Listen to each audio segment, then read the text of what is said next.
like, hard to tell. Can you hear me now?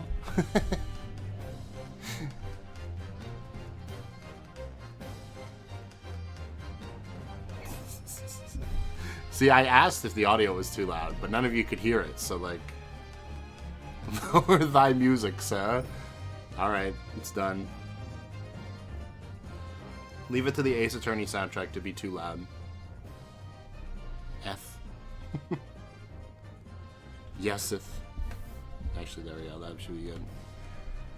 Anyway, as I was saying, I was just fixing something other than the audio, which we have now fixed as well. This stream's going to be a little different than normal because this was originally a YouTube series, so I'm going to try to keep it kind of that way. And what we're going to do is I'm going to play the game, basically. You guys are going to be there. I'm going to look at your messages, but I'm not going to read them out. And then we'll have little chat breaks, you know? My first... Right, I remember seeing that. Well, here's the good news, okay? If you don't care about spoilers for this game, because, again, this is technically episode 29 of a playthrough. So, I'm going to assume that you've seen the other 28 episodes. Otherwise, there will be... spoilers. And I'm actually going to recap the entire game up to this point with a helpful Reddit thread before we start, so that I remember. Because we kind of stopped in, like, the middle of a trial. So, you know, it's a little necessary.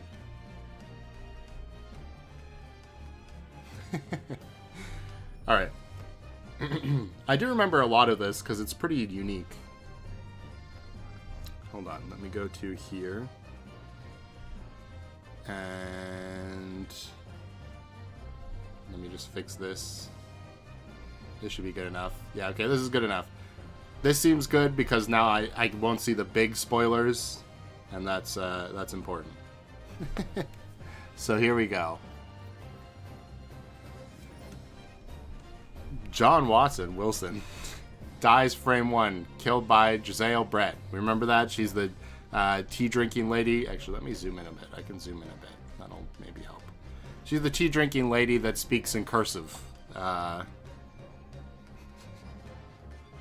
remember that. She's probably some sort of spy. We never really resolved what was going on there. Ryunosuke. Now I kind of know how to read that name. Successfully defends himself with help from Susato, and Kazuma goes on his London study trip while Runo tags along. That's like the introductory case. It's pretty simple. You've seen only the Miles Edgeworth Investigations games? Oh my goodness. Like Sherlock's John Watson? Oh, you're in for a big surprise. Okay, anyway, actually that didn't happen because Kazuma dies in a tragic accident on the boat, which Ryunosuke and Susato, with the help of the Herlock Sholmes, find out it was caused by an escaped Russian ballerina named Nikola Pavlova. Runo is inspired to become a lawyer to carry on Kazuma's goals. With some heavy-duty tutoring from Susato, bones up on the law before landing in Europe so he can have the right license.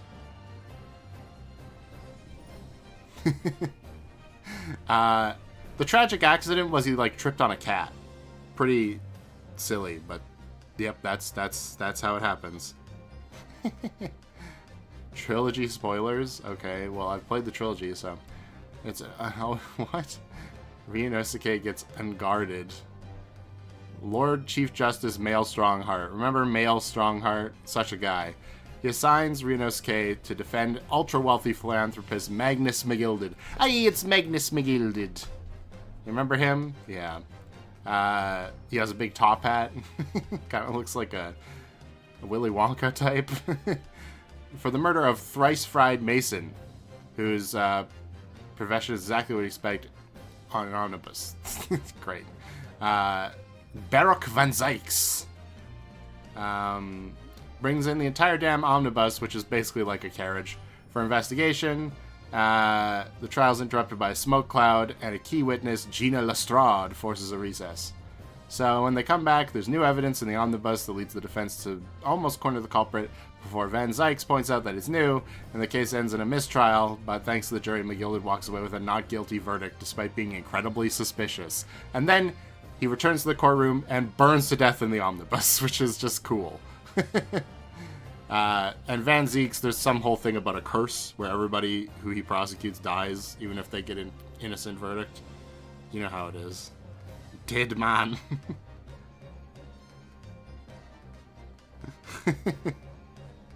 Sherlock Sholmes? Yes. This case introduces Iris Wilson, Sholmes' adoptive daughter, and John Wilson's biological daughter. A child prodigy inventor that made a gun, basically. That's what you need to know for this case, anyway.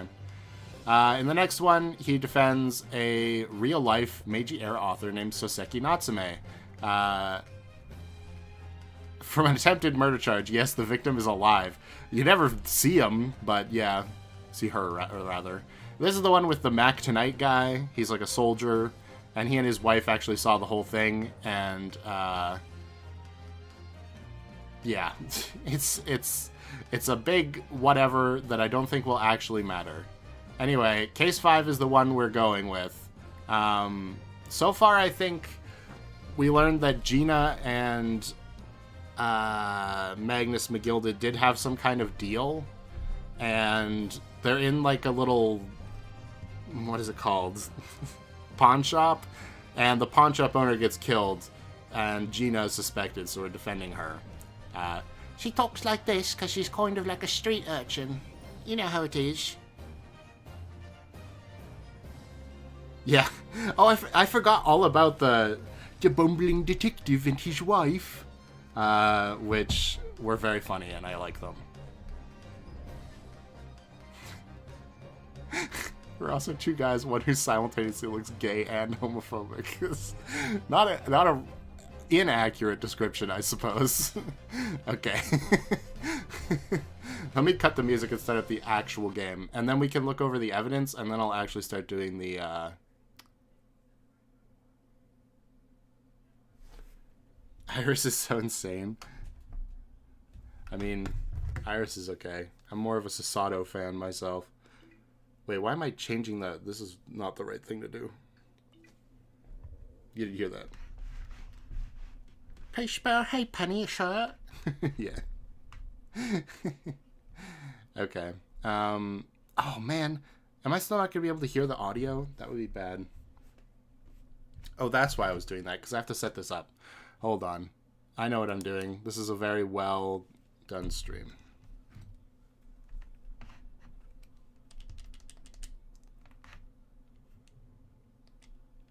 Let's see where the hell I am.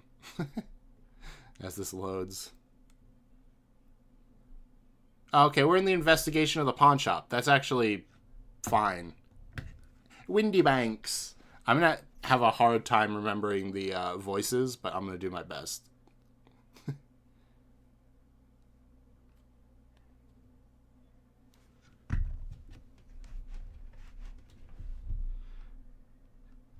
Where's my switch? There it is. Yeah, I still can't hear the damn audio. Man, I really need to. Although there's no audio right now anyway, but... Okay, now there's audio. Or that was just a typing sound. Man, why can't I hear it? I want to hear it. I won't know when they're talking and when they're not talking. That would be pretty bad.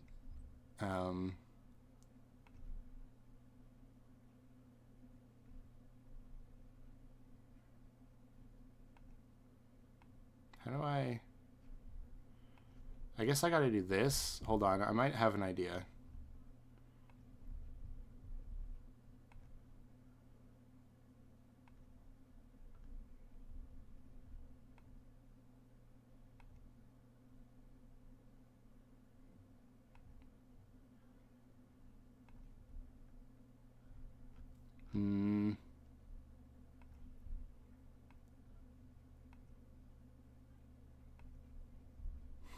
Hold on, I just gotta make this a monitor. Okay. We'll see if that works. Anyway, I'm going to go into... How do I only make it so the sound... only plays on the stream. Surprisingly, it's much easier than you'd think. The monitor settings in OBS are not easy. Anyway, I don't remember. I think he had kind of a not... Everybody from Japan has a normal voice, and then everybody from London has the British accent, is kind of how I did it. So, here we are again at the scene of the crime. It must probably something like that. Oi, oi! Now, to thrust these representation papers in Gregson's face and see what he makes of them. Hello again, Inspector. Do you have a minute, please? What is it now? You should go home and get some rest. That was his voice, for sure. Here you are, Gregsy. Here are the representation papers. Your ladyship! Hurrah! I don't believe it! How the devil did you get that stubborn little ragabash to sign that? I salute you. That's good work, that is. I can see you've been very busy here as well. How about some tea? It's a special blend designed to relieve fatigue. All right, I will drink it down. Glug, glug, glug. Ah, lovely. Well, let's see now. Yes, yes. I hardly feel tired at all. I'm fit as a fiddle, your ladyship. Would it be alright if we investigated the scene of the crime, then? Do as you please. You know where it happened. Through that door behind the counter. Yes, the storeroom. That's where I discovered Mr. Windybank and Gina. Right, well, I'll be getting back to business then. Will you be investigating in the storeroom as well, Inspector? If I'm perfectly honest, we need to wrap this up before long. Can't afford to spend too much time on it. But there are so many articles to go through, it's taken forever, even with the lads working round the clock. Which is a problem, because there's another case the yard needs to investigate urgently. That must be what Lord Strongheart meant by far more serious matters before. Oh, what I'm saying is, don't get under my feet, sunshine. Alright, bye.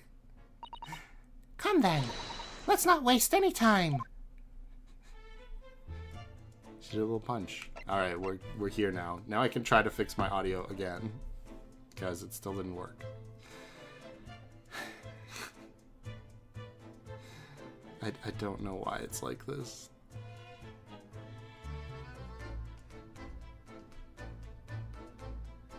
Nope, something's loading. Maybe? What the hell is that? Well, that's not what I want, I don't think.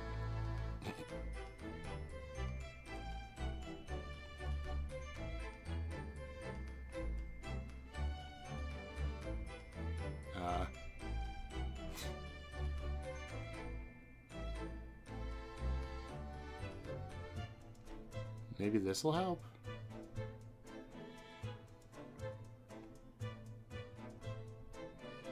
No. Why is this so hard? I've done it before. Actually, you know what I had to do before is I had to delete the entire thing and then reset it up, but... Regabash?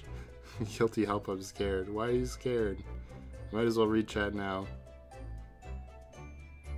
Yeah, I've never forgot a character's voice before. It's very important. Saxton Hale. I don't know who that is. Anyway, I'm just gonna live with it, I guess. Oh man, I love the music in this game. It only really matters in a trial, so maybe we won't get there. Alright. Examine! Actually, I want to look at my evidence first. Can I do that? Court record, yeah. Oh, don't have much.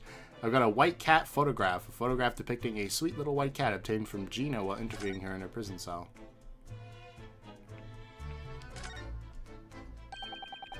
Look on the back of this print here. There's something written on it. 13th of February at 9 p.m. Article deposited 1 small box. Loan amount paid 10 shillings. Redemption deadline 13th of April 9 p.m. So this photographic print is a redemption ticket. For an article that was deposited 2 days prior to the incident on the omnibus, it would seem. Right, I remember this now. I remember The deal that they had was that Magnus McGill put something in this pawnbroker and Gina was going to pick it up. Yes, a small box. It doesn't tell us much about it, does it? Perhaps it contains some valuable mementos. I can't help wondering. Presumably Mr. McGill did never redeem the article in question since he still had the ticket. So isn't it possible the box is still present somewhere in the shop?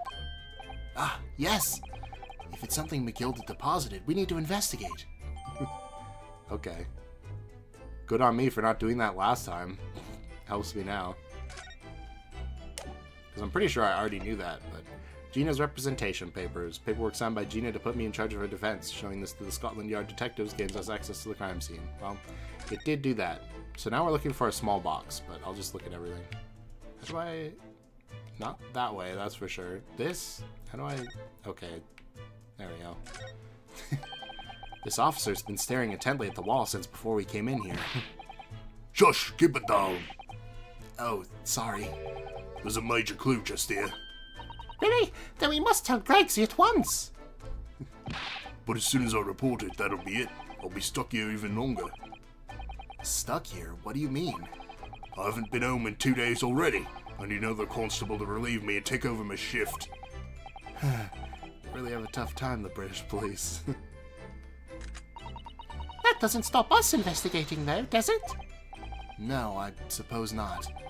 I'm fairly sure it was the calendar he was peering at. I mean, it's covered in blood, so yeah, probably. Ah, look here!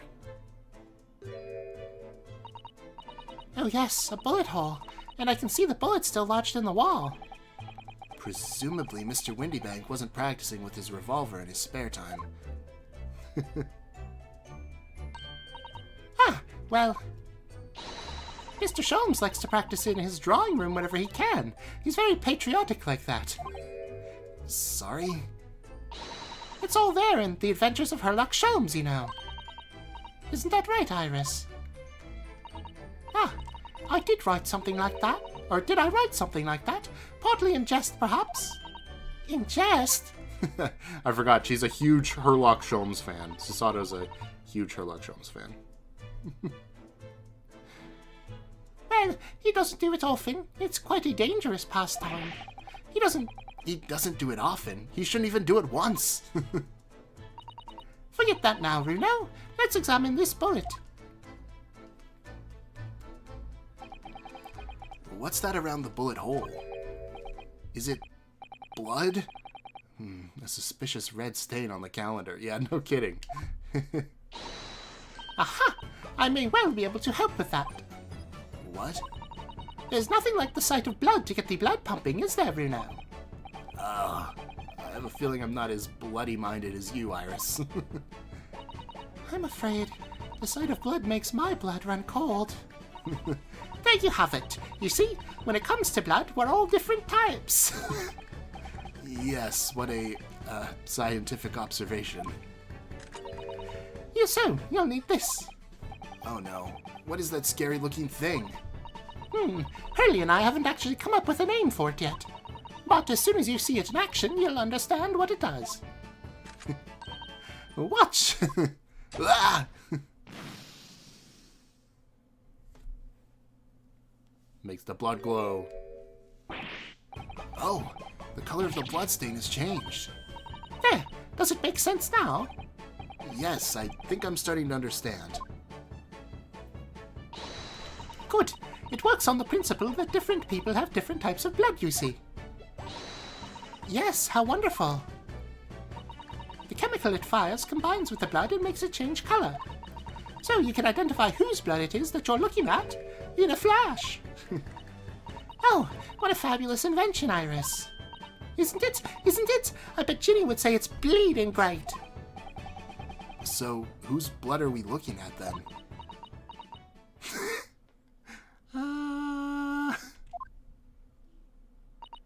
Well, all the chemical does is turn the blood a different color, so...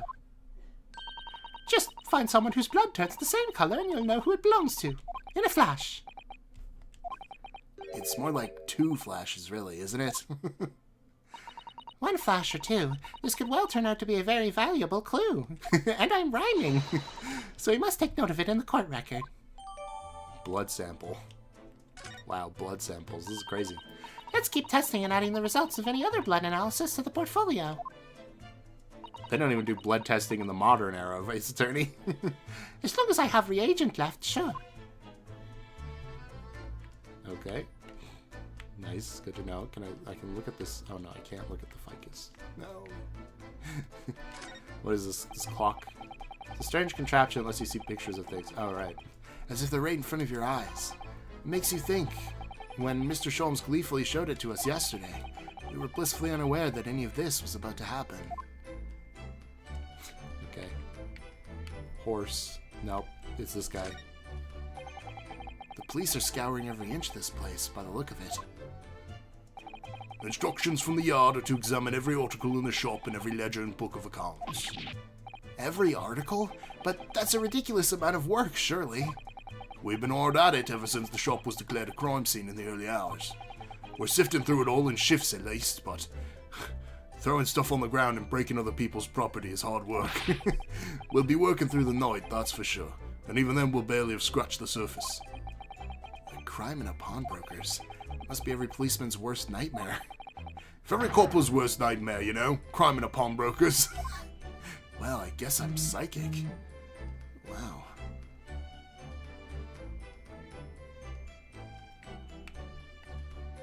Let's look at this. That's a music box. Don't you have them where you come from, Runo? Yes, but I've never seen one as large as this in Japan.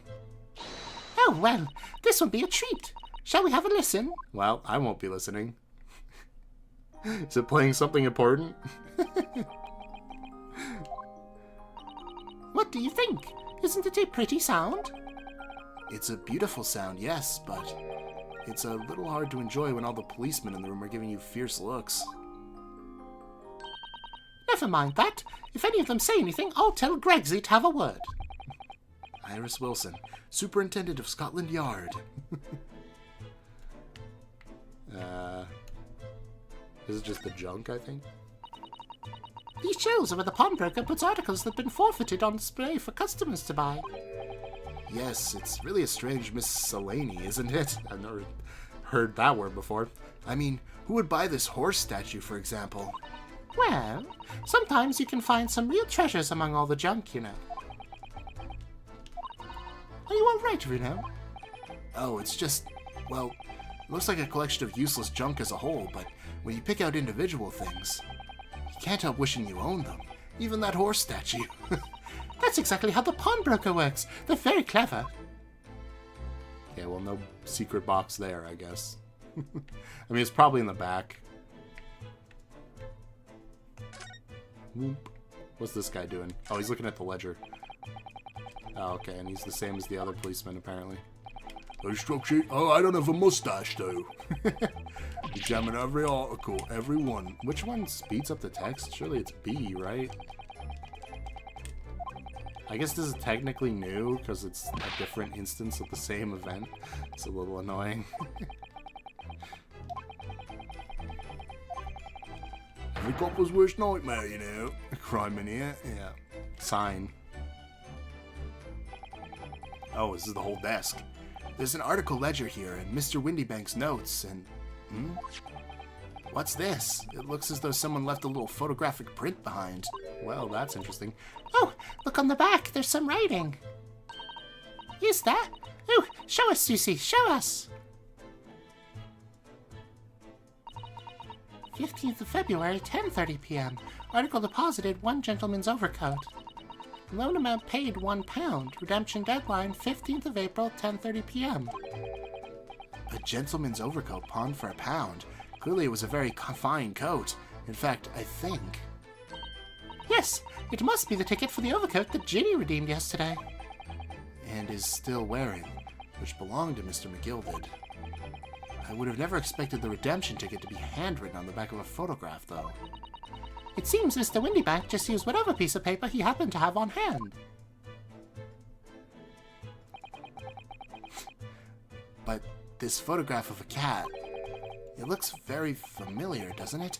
I'm sure I've seen this exact picture somewhere else recently. Oh, yes, you're right. Very recently. It's the same one as the one Ginny gave us earlier. Of course. I was forgetting that she gave us that print. Well, what are you waiting for then, Mr. Naruhodo? Get it out! All right. Let the cogs turn. No, it's slightly different angles, so... Yes, they're exactly the same. Well, not exactly.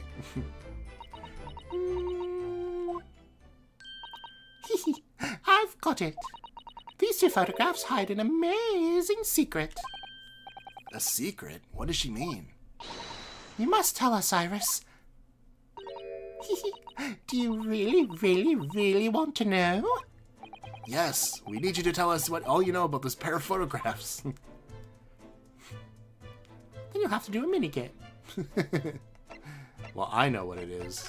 I mean, just look at them. Oh, I don't have the other one. Never mind. It's about when the cat, like, started to look away.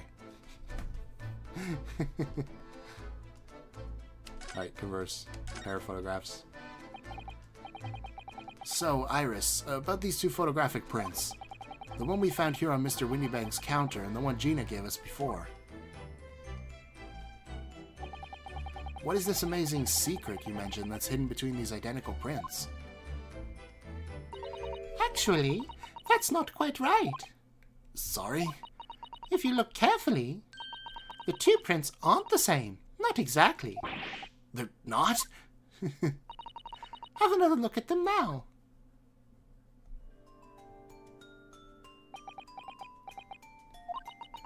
Can you see that they're just slightly different from each other? I think so. It's very subtle, though. But what's the reason for the subtle difference between the two prints? Ah, well, it's because they're a set, you see. No, I don't. The pair of photographs are meant to be used in a stereoscope. Everyone in London is raving about them at the moment. Ah, a stereoscope. Why do I feel as though I've heard that word before recently? Oh, yes, that's what Mr. Sholmes showed us yesterday. You see, there it is, just over there. Oh, yes, of course. The magical machine that makes pictures look almost real enough to touch. Well, actually,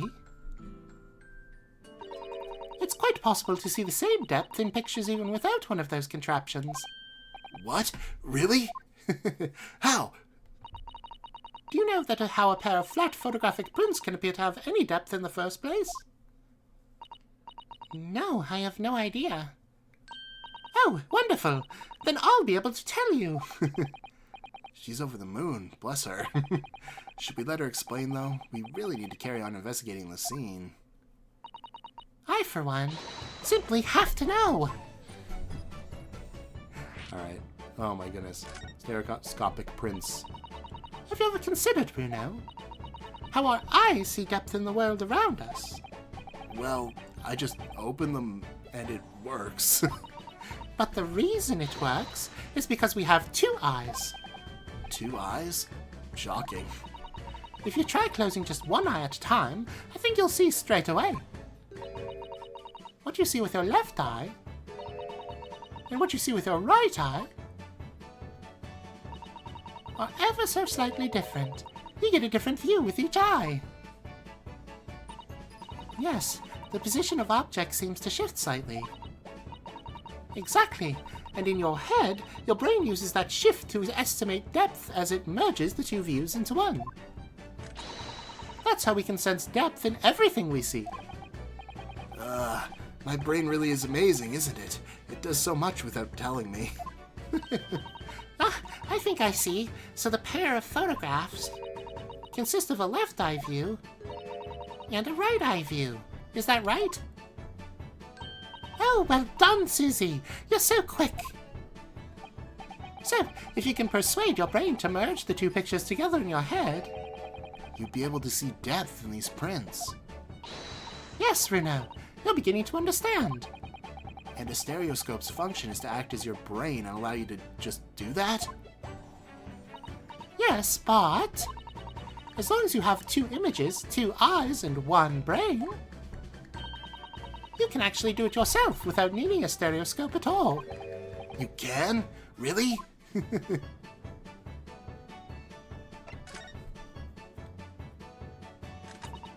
Let's try it. See if you can view this pair of prints without the help of a stereoscope.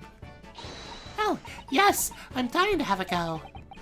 Susato-san really loves this kind of thing. You need to be able to cross your eyes. That's the main thing. Can you both do that? Cross my eyes? Or, cross my eyes? I think I can. Watch me. And see if you can copy. Alright. Make your eyes do this. Alright, let me try. Are you ready, Mr. Naruhodo? Alright. There, how's that?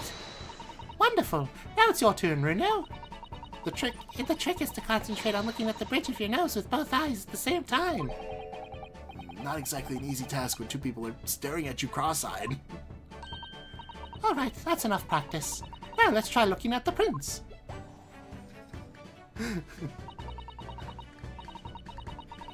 Start by staring at one print and slowly crossing your eyes. Whoa, whoa. You should see two overlapping images like this. You try it now, Runo. I'm just going to let you... I'm just gonna have to give it a try, I suppose.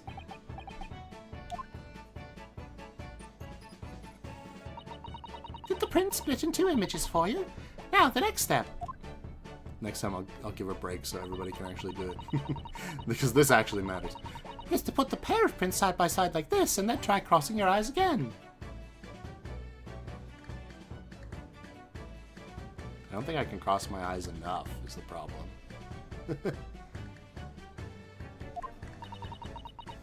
The prints should slowly merge together. Until... Whoa. they form a new single image in the center. Oh, yes! Mr. Naruhodo, it works! I can see in the middle now. It looks so real. Oh, I could look at it all day. I wouldn't advise that. Your eyes might start to hurt. Your turn, Runo. Alright, here we go. Pretend you're looking through the two pictures and slowly close your eye, or cross your eyes. Keep adjusting the position of your eyes until the two images overlap exactly in the middle. Like this, is it?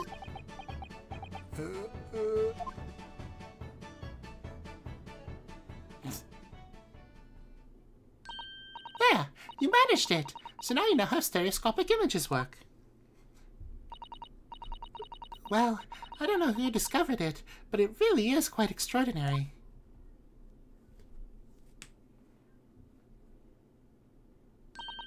So, what do you think of these stereoscopic prints then, Runo?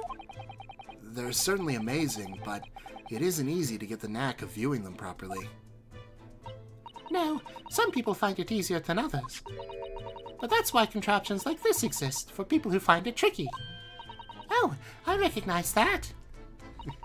We saw one over there yesterday, didn't we?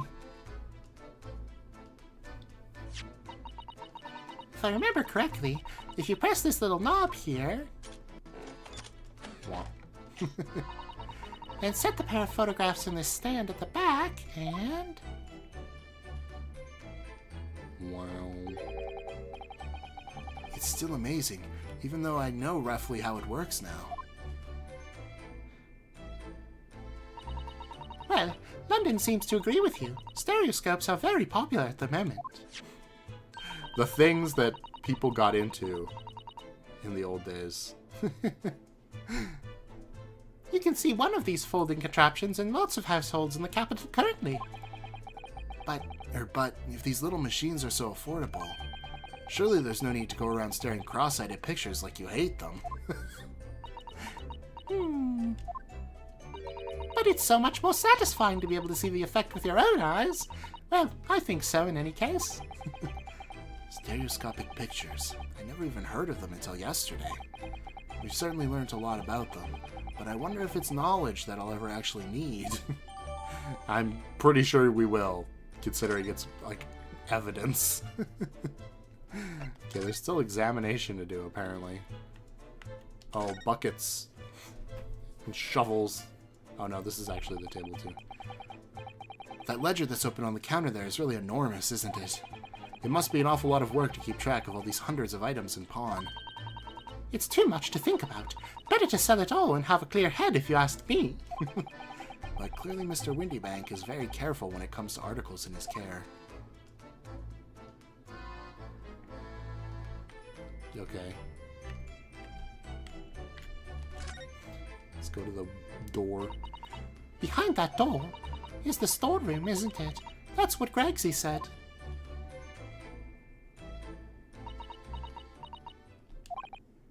Yes, and that's where I saw that dreadful scene last night. Through the little window in the door. Oh, well, boy, looks like I'm dead. I'm not. I'm not, eh? It's hard to get into the voice without doing much. Mr. Windybank, face down on the floor with Gina beside him. As the accused legal representative, you have the right to examine the scene, Mr. Naruhodo. We must make a thorough investigation. Yes, of course, and we will.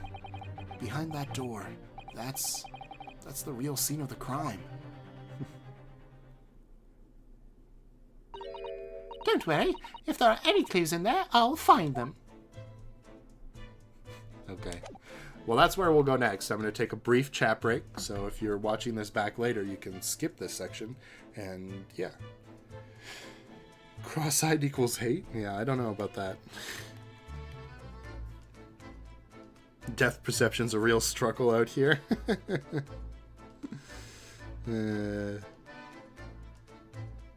Has Tenny image to tab back into? Was it just the image of the cat?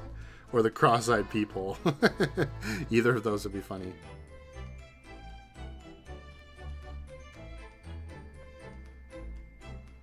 Why are they all named Bobby / joke? Very good.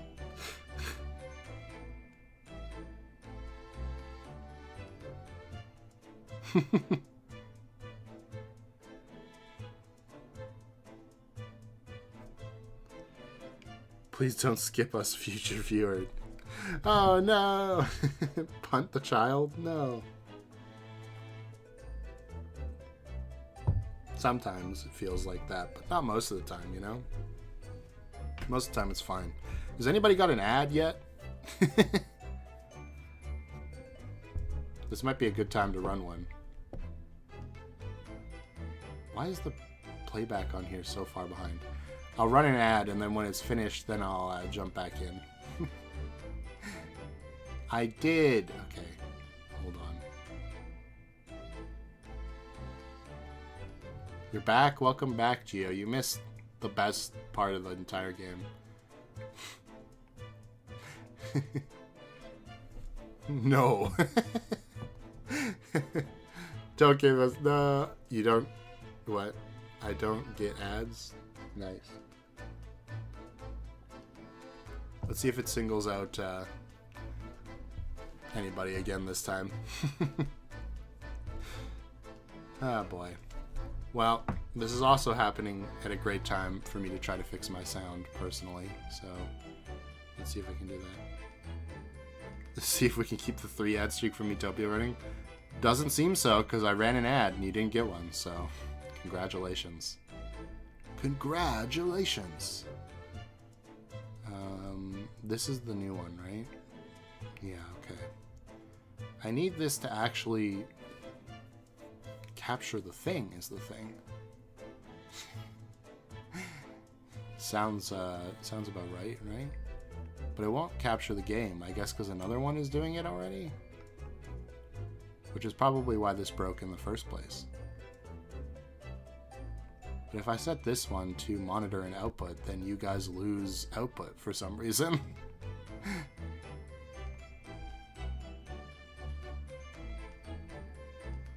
Like, can you still hear the music right now? The curse has been lifted.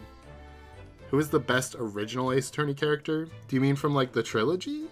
I think the best original character from the trilogy... It's kind of tough. It's a tough choice between Edgeworth and Maya for me, personally. I do like Phoenix, but obviously he's the player character, so he's not quite as interesting. I think I'd probably go with Edgeworth. What else should you write? I don't know. You should write down stereoscopic view homework. That's your homework because you missed it. Now you have to learn it. You can still hear the game?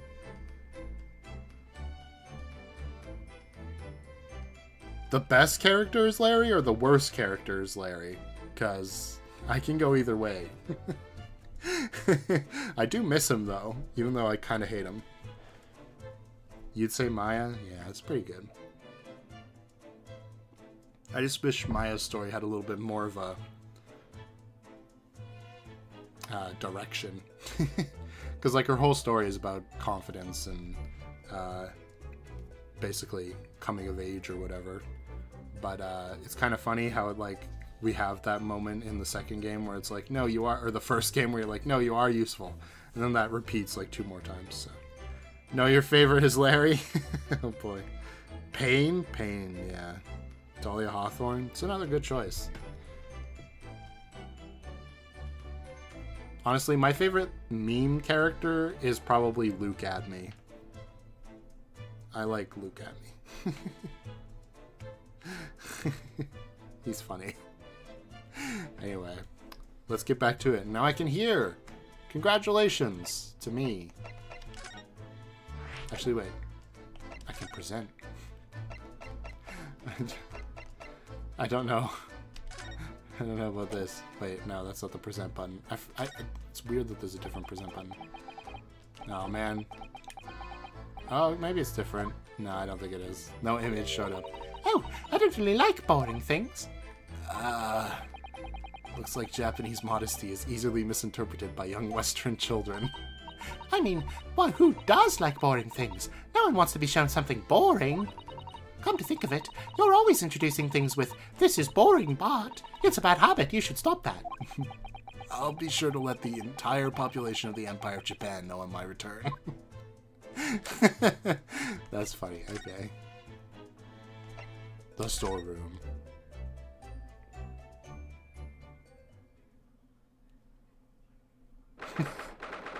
The body outline.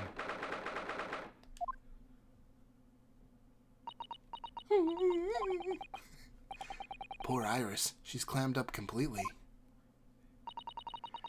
Iris is bound to find this difficult. After all, Mr. Winniebank's life was taken in this very room only last night. You're not making it better. Oi, oi!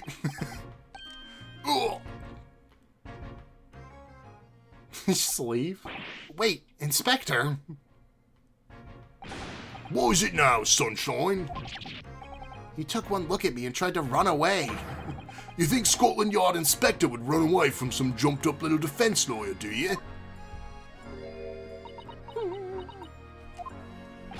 I just... well... I've never seen her ladyship looking like that before, is the thing. I didn't know what to say to her. So you weren't running away from me, you were running away from a 10-year-old. Hey look, it's a living. I'm afraid this is all a little much for young Iris. Some gentle reassurance might go a long way, perhaps, Inspector.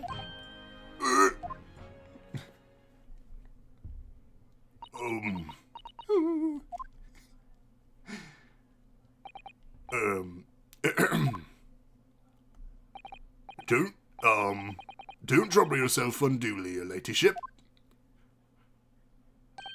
I mean, at least you're not dead, are you? I don't think that went over very well. Why? Look, I'm in the middle of an investigation here, Sunshine, and I told you not to get under my feet. And we have investigating to do ourselves. Yes. I'd like to hear more of what the socially inept inspector has to say. Oi! Oh, honey. And inquire into how Mr. Sholm's operation is going. Oh yeah, I forgot. Did he take a bullet too in this one? think so. Right? Right. So, Inspector, what do you make of the crime scene here? Pshaw! You got eyes, haven't you? Use 'em. It's what it looks like. Nothing more, nothing less. Iris, could you lend me a hand? So, Gregsy, what do you make of the crime scene here? Oh, yes, your ladyship. Do allow me to humbly explain. Last night, shortly after the hour of 1 o'clock in the morning, Scotland Yard police attended the scene. And one and only daughter's storeroom was found to be locked from the inside. So it was locked from the inside. The lock appears to be broken now, though. Was that the police officers doing? Oh, quite right, ma'am, quite right. We took the liberty of smashing the door in as humbly as possible. Oh, As you can see, the victim was discovered prostrate on the floor, thuswise. And next to the aforementioned body, we discovered the vile gutter child. are you talking about Ginny? She's my friend, you know, Inspector. We want to get you better friends. Miss the Strode, the hapless girl. She was curled up on the floor, dead to the world. She's still alive, you know. Yes, when I saw her, she appeared to be unconscious. And I'm afraid to say, she had the gun that was used in her hand. No! Presumably, it's the gun that's still down there on the floor now. In her pocket, we found the key to the door as well. What? What? The key to the storeroom? And you say the storeroom had been locked from the inside, Inspector. Correct. All of which leaves her ladyship's friend in something of a sticky situation, I'm afraid. Obviously, my personal opinion is that it's all some sort of misunderstanding. Of course it is, Inspector. Of course it is. Sholmes operation.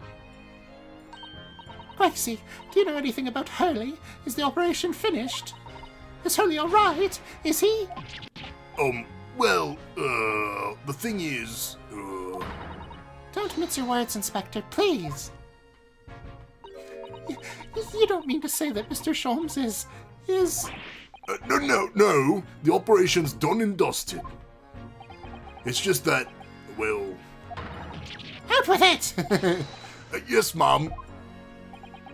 They use something called a general anesthetic. It's the latest thing, renders the whole body insensitive. The whole body? Anesthetized? I don't know how to say that word.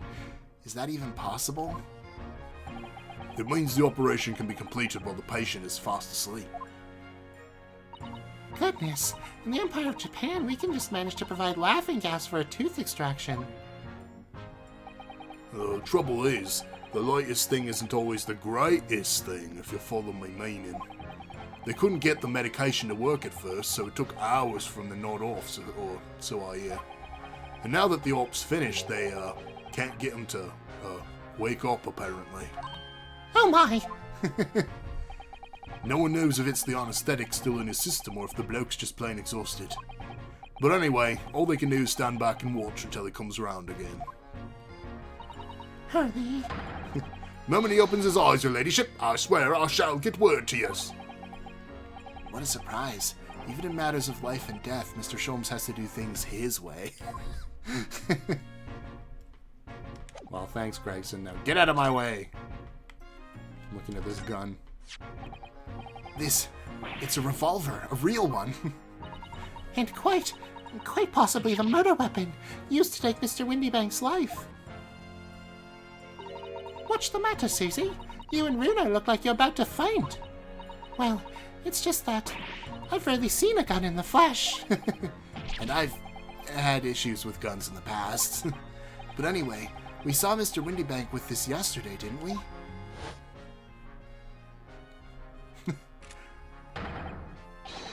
I shall have to take my own life. I forgot what his voice sounds like. It must be the same gun. And last night, when I looked through the spy hole in the door to the storeroom here, that was the same gun I saw in Gina's hand.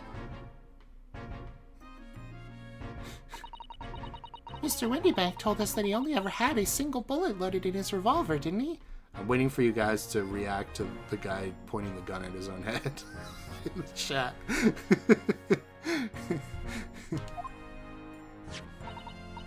Well, it's empty now. The one and only bullet he had in his gun has been fired.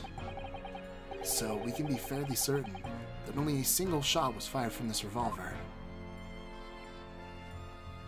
Oh. Nobody reacted. Sad.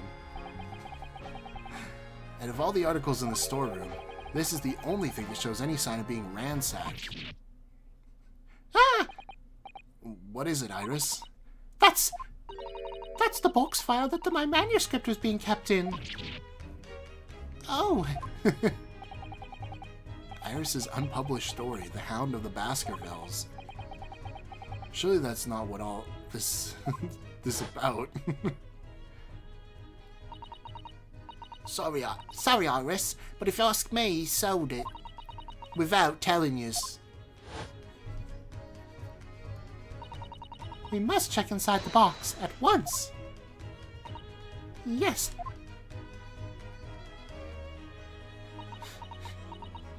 There they go. Ah! It was there. Iris' story was there. Really? It was? Well, that's good news, isn't it, Iris? Yes. I mean, of course I believed early when he said he deposited it here, but still. It's a relief to actually see it. Really? Because that's not a very well hidden frown. Something's missing?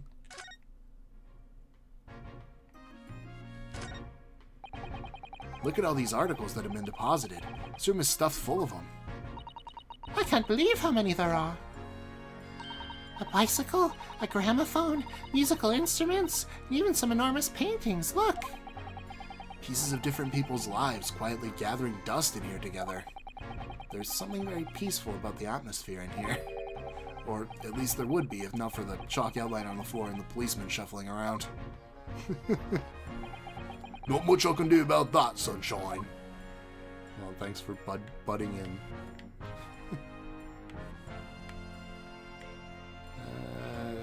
Nothing else? Okay, well, fine, I'll look at the body. The body, quote-unquote. The police have marked the position of the body with a chalk line.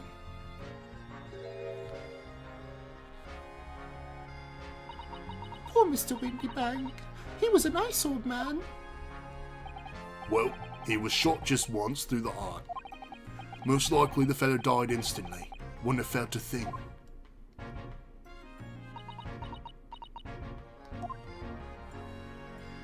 Is that possible? To be the shot through the heart and die instantly? I don't know. Maybe. Seems like there'd be like a little bit of time at least. Anyway. This must be his blood then. Ah! I don't like to ask such a wretched time such a wretched time, Iris, but I wonder if perhaps... Don't worry, Susie. I'm ready for action. It's gonna be a different color. Yup. So, now we know the color the chemical turns when it reacts to Mr. Windybank's blood. And it doesn't match our analysis of the bloodstain we found in the main shop. No, but let's add this sample to the others we've already collected anyway. Alright.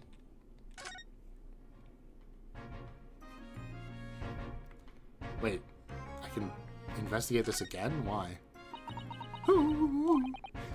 Iris? Don't worry, I'm alright. But we must find the true culprit. Yes, absolutely. Okay. I think I've investigated everything, right? The gun, the blood. Does Gregson have anything to say about us shooting the crime scene? No? Okay, well maybe we should go see Mr. Sholmes. We can do that, right? Yeah. Nope, he's not here. Okay. Never mind. Maybe something else happens here.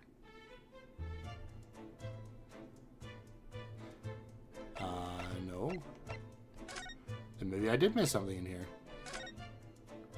Poor Mr. Windybag. Yeah. You're telling me. Can I, like, go around this corner? Okay. Maybe there's a piece of evidence I have to... I mean, I'm looking for that dang box, right?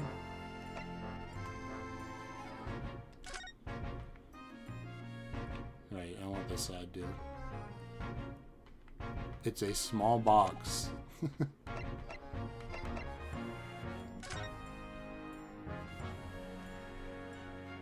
I don't see anything wrong with it, but let's look at it anyway. Oh, come on, I was just like 3 seconds away. The Hound of the Baskervilles. How did Susato-san know the exact title of this unpublished story? I suppose I'll just have to wait until she's ready to explain it to me. I'm so sorry. Okay, some sort of thing going on there.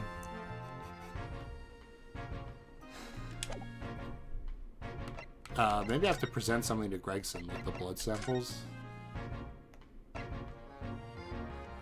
Whoa, this is cool.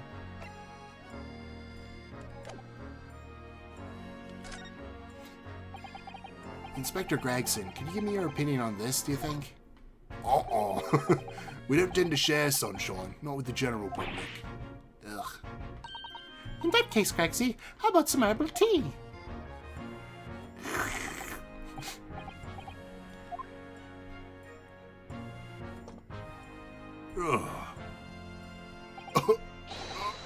Lovely.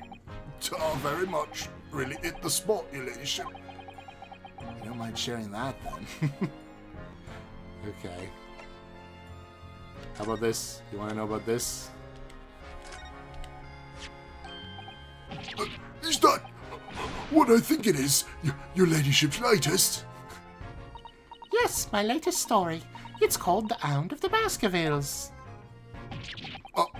A most fascinating tale, your ladyship. Fascinating. And, I don't suppose... Would there be any mention of my humble self in the tale this time? Good question. I can't really remember. I see. Well, why would you, ladyship? I just await its publication with eager anticipation. You needn't worry, Inspector. I'm sure if you do appear, you won't be doing anything particularly remarkable. And what the fuck's that supposed to mean? You looking to be arrested, sunshine? I didn't mean it like that, and even if I did, you wouldn't have bitten her ladyship's head off, would you? Well, okay. Something happened, anyway. Take this. Or not. Uh-oh. Nice try. Now I get to drink tea at you. I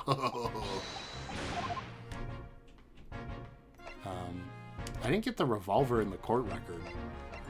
Why did I not get the revolver in the court record?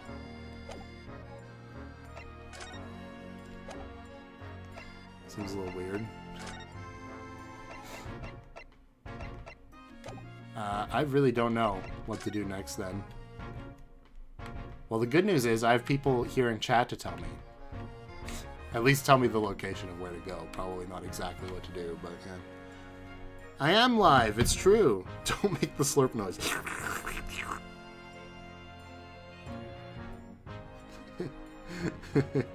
I'm back for chat. Here we go. It's a perfect time because I don't know what the hell to do. This guy is so silly. He's so sad he's blue. Yeah, great. Iris is just sad because a guy died. You know how it is. Tea is overrated. I can agree. I don't think, well, maybe not overrated, but it is definitely not my favorite. Oh, okay, I'm missing something in the first room. Thank you, thank you, thank you.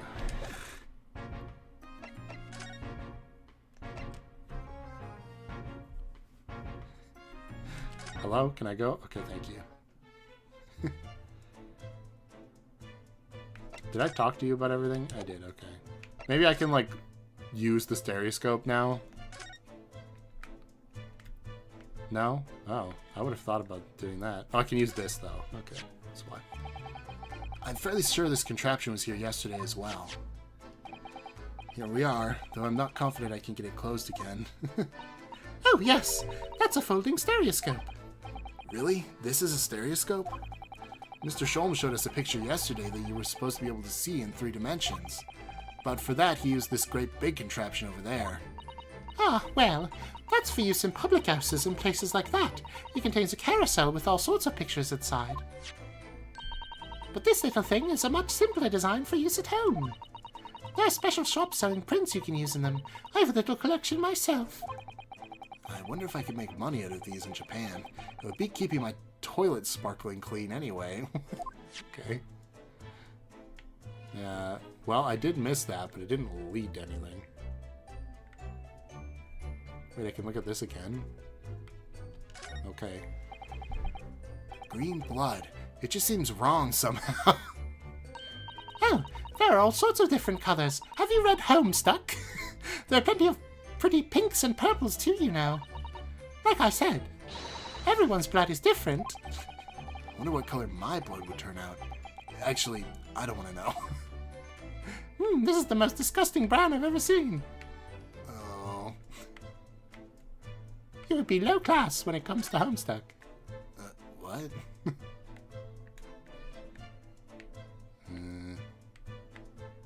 I can't look at this table more in depth, which is what I want to do, but I don't seem to be able to do that. Horse statue? No. They did mention the horse statue, so it's possible.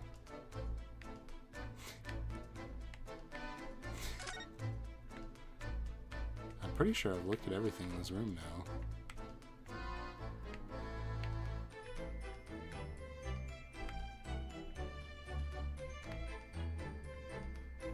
Check Discord. Why? What have you done? I'm afraid. Oh. I see. You're taking weird notes. I did not... Well, actually, I did ask you to write that down, didn't I? Never mind. This is supposed to be the normal playthrough part. Don't worry. What blood color am I? I am a rust blood as well. Because,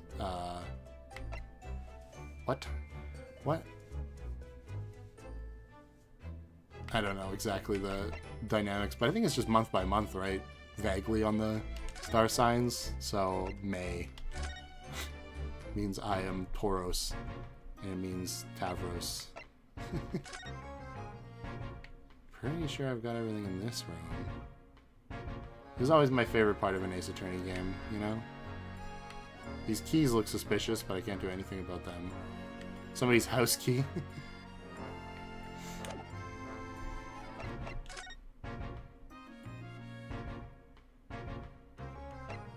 It's true. There is members-only videos around right now. Go talk to Gina. Oh, okay. See, it'd be nice. I guess they technically did bring up Gina, but, you know. I'd get there eventually.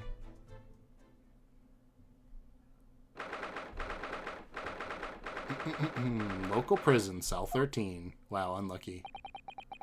Gina doesn't appear to be here. She's not even here. I believe she must be in questioning at the moment. Oh, but wait a minute. What is it, Iris? Well, if you examine the scene here carefully, there's another possibility, isn't there?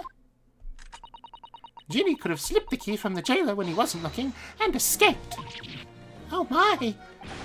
Why? Why would she do something like that? It would only make her situation worse. Calm down, Bruno.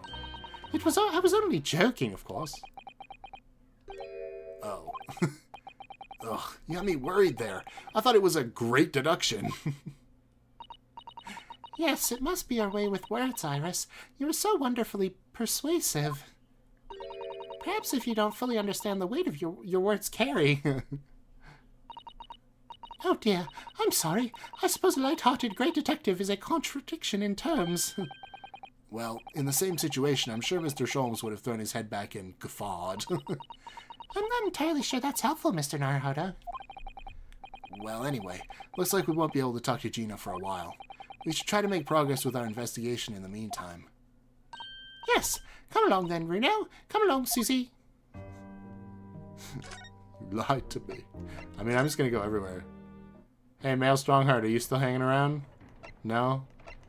Alright, I'm getting out of here. I don't like the clock noises. Let's go home.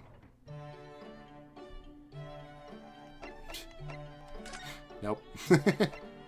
Baker Street. Maybe something's happening outside? Well, there's a policeman here. There's still a Scotland Yard carriage outside Windybanks. I never imagined we'd be investigating a case so close to home. Poor Iris. She's so very upset by all this. I'm sorry. I was there. I should have done more. None of this is your fault, Bruno. So please don't apologize. But It's the criminals who are to blame for all this. So let's investigate and work out how to catch them. Yes, you're right. Well, that worked out. Totally. Baker Street. It's already been 2 months we've been taking lodgings here above Mr. Sholmes' office. I still can't quite believe it. I never expected things would turn out like this. When Haley comes back home, let's have a big party. That's a great idea. I'm sure it won't be long. Mr. Sholmes is very tough. He's hard-headed and thick-skulled. And, well, you get the idea.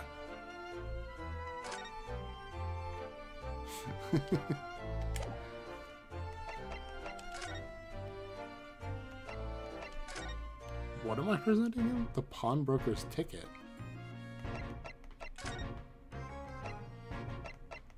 I guess that's this. Okay. I mean, he literally said, "Oh, I'm not going to tell you nothing." So yeah, I don't. Oh no, he's gonna talk about this. Inspector, what do you make of this? Oh, what have we here then? A redemption ticket for an article deposited here, is it? Looks like someone ran out of office stationery and wrote the ticket on whatever paper was at hand. Yes, it's the ticket for Mr. McGildy's overcoat, the one the little diver turned up with yesterday. Oh, actually, no, it's not. Whoa. Really? Think you know better than me, do you? No, I didn't mean to, Bruno's right, Greggsy. It isn't the same ticket.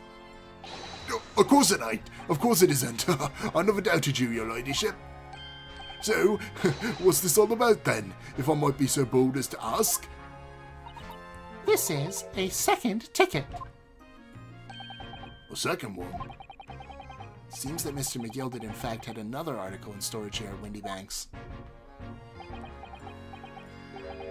Is that right? I think we need to discuss this further with the inspector, Mr. Naruhodo. Oh good, because he's ever so easy to talk to. He's even worse to talk as, Naruhodo, so, you know. This ticket was in one of the pockets of Mr. McGildy's overcoat. You mean to tell me? Yes, there was more than just the music box disc, it seems. I should have insisted on the lads taking it back to the yard and examining it properly. Well, according to the details on this ticket, Mr. McGildy deposited another article here with Mr. Windybank. Yes, I can see it written here. A small box, was it? Do you have any idea where it is, Greggsy? Any idea at all? It's another article belonging to Mr. McGildy. It could be an important clue. Well, yes. Well, I suppose it could be. Please, stop looking at me with those big turquoise eyes all full of hope and expectation. It's too much pressure. I'll lose me marbles, I will. I'll go barking. What? This is no time for dog impressions, Inspector. That's enough sauce from you, Sunshine. There is one thing that springs to mind. According to this ticket, the redemption deadline's already passed, ain't it? Oh, yes, of course. Articles are only held for 2 months. So, the small box would no longer be in here then. That's right. It's been forfeited. Which means it could be on the shelves in the front of the shop, where the forfeited items are offered for sale. Yes, the shelves in the front. We must search them at once. You're wasting your time. Oh? There are dozens of little boxes out there. Hundreds even.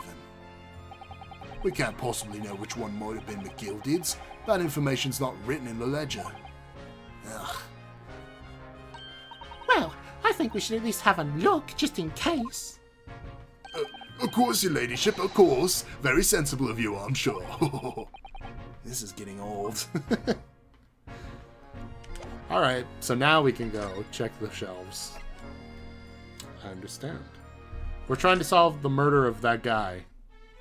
Very descriptive, but you know, the guy whose outline is on the floor in that room. Let's see. Also, that was reading from chat, in case you're watching this back. I'm sorry.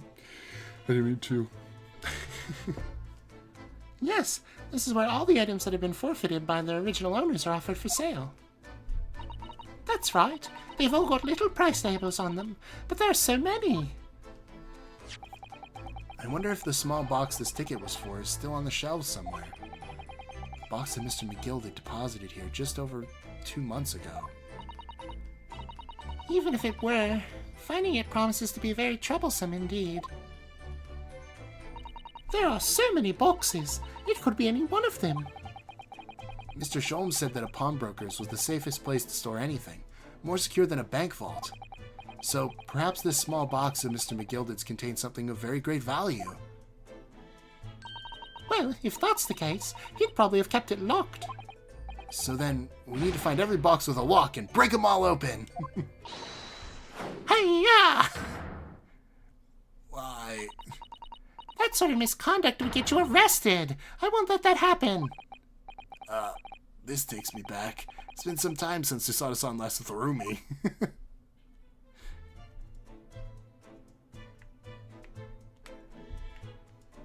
Well, I think it's this box, but it's not all that little, so who knows. I mean, this box looks pretty good. Maybe one of these ones.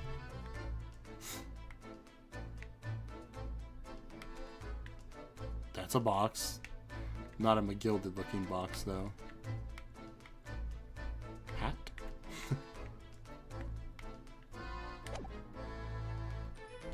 Whoops. Wrong button.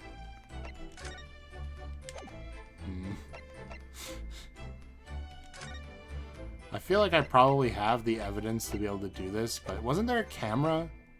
I seem to remember there being a camera in this place, and it was like a big deal. Wasn't there a camera?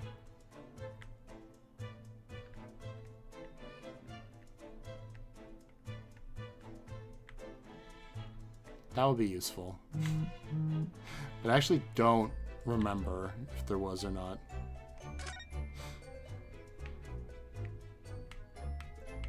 The box is the killer. Can you imagine? Actually, that would be so funny. If the box that he pawned was just like a gun, spring-loaded gun, so that when you opened it, it just shot you in the face. So whenever the thing was up, like the pawn thing was up, and the guy tried to look in the... tried to look inside the box to see what was inside before putting it up for pawn. That's where he got killed. The box is the killer. No, you're wrong. It's not Gina time yet. So there's got to be something else. Like, I got to find, like, some more evidence about this box or something.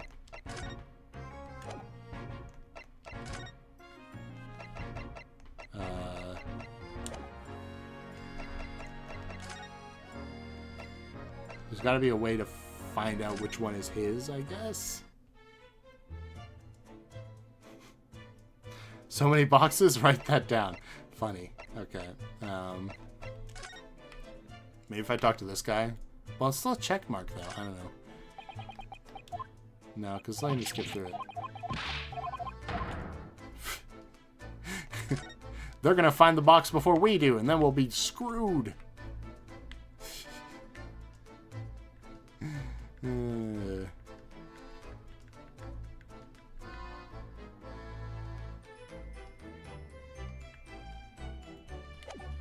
Oh, maybe I have to...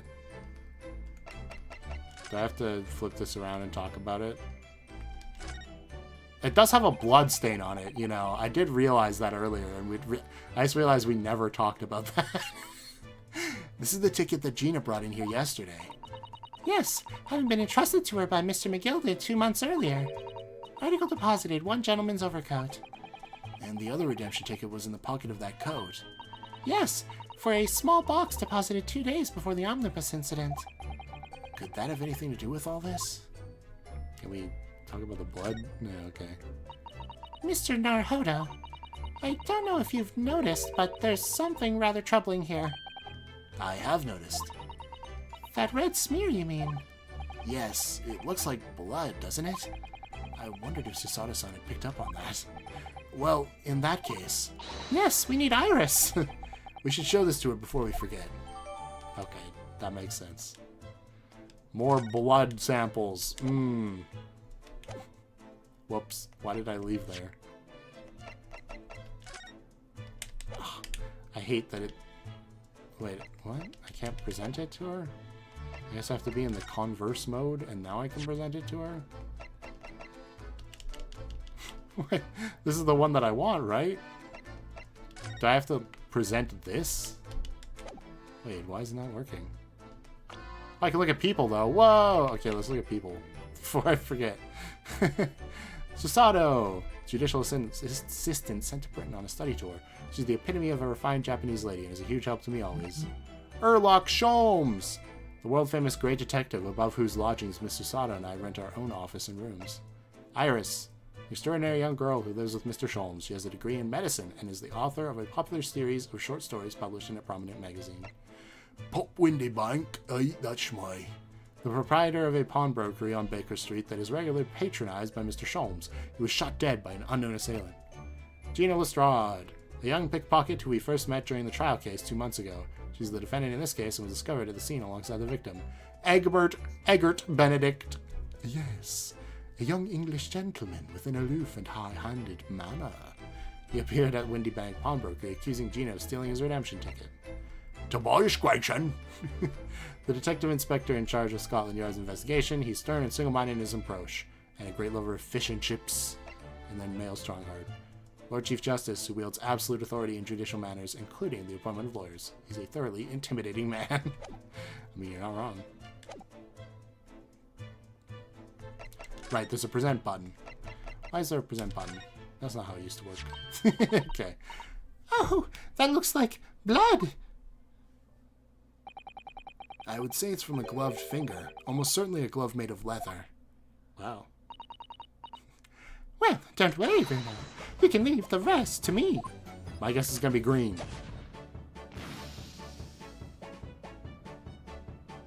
Well, nope. It's purple. It's Gamsey. Shoot. Look at that. Yes, that's a color we haven't seen before, isn't it? We simply must add it to the portfolio of blood samples. It could be an important clue. Although, it would be nice to find out whose blood these different colors correspond to at some point. Well, this particular stain of blood.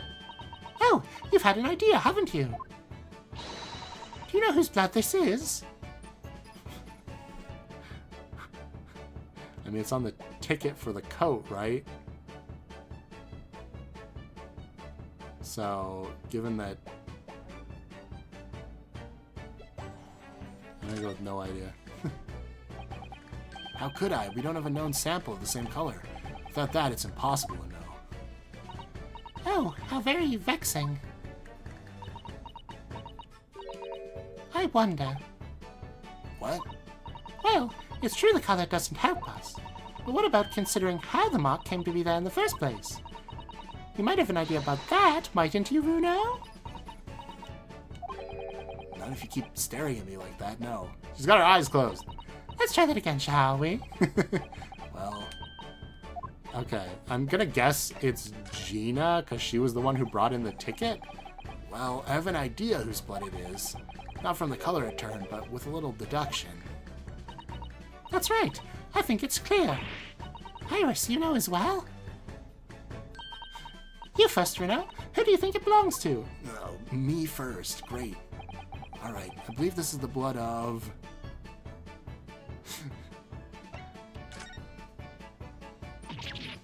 Oh my, you think this is Gina's blood? Yes, it was Gina who brought the ticket here to Windy Banks, after all. Sometimes the simplest answer is the right one. I guess it could be Magnus's blood. I don't know. Gina doesn't own any gloves. I thought she was always wearing gloves, isn't she? Oh. Oh no, this relies on you remembering who has gloves. Oh, that's not good.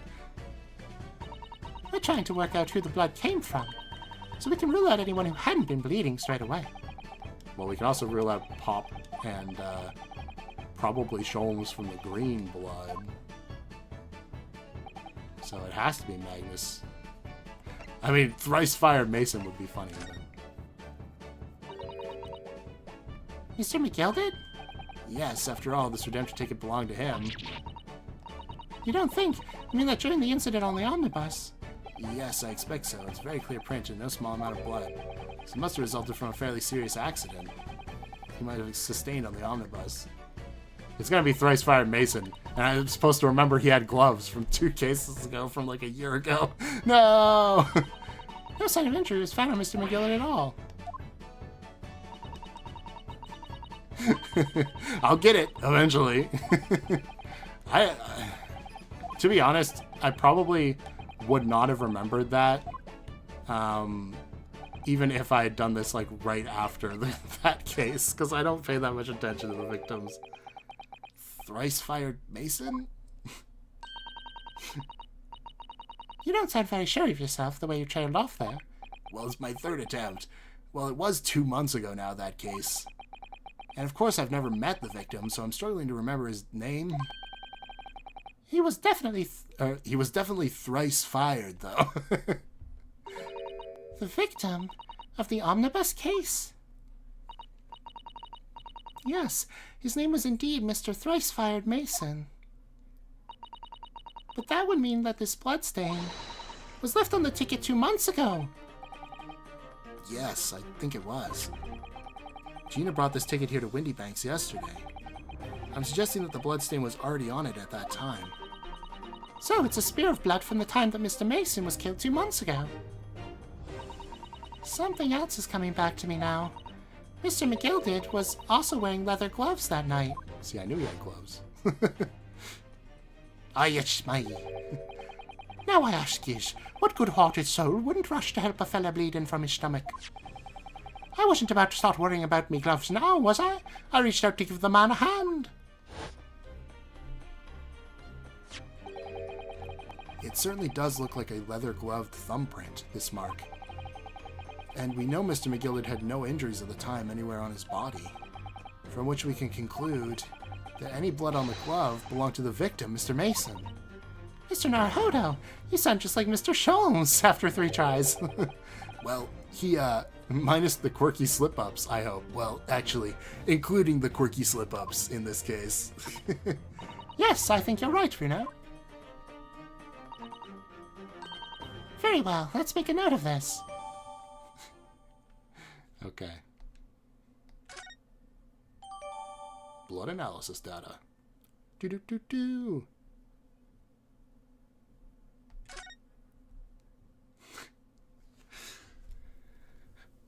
All right. Dong. What the hell?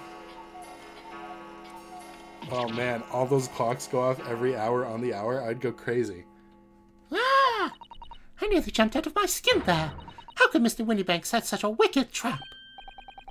I doubt he set out to scare anyone.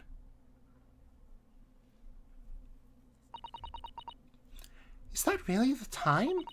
I think perhaps we should pay Gina another visit soon. Oh? Her trial is tomorrow. We must establish whether or not you will be defending her. I think we should ask her one more time. She may have changed her mind. Don't you remember, Bruno? Probably not. You told her she could rip up the representation papers if she didn't want you to be her lawyer. Really? Did I say that? Yes, you did. The deadline for submitting the paperwork is fast approaching. In that case, we'd better hurry back to the prison and talk to Gina again. We'll do that, and then I'll end off this little adventure today.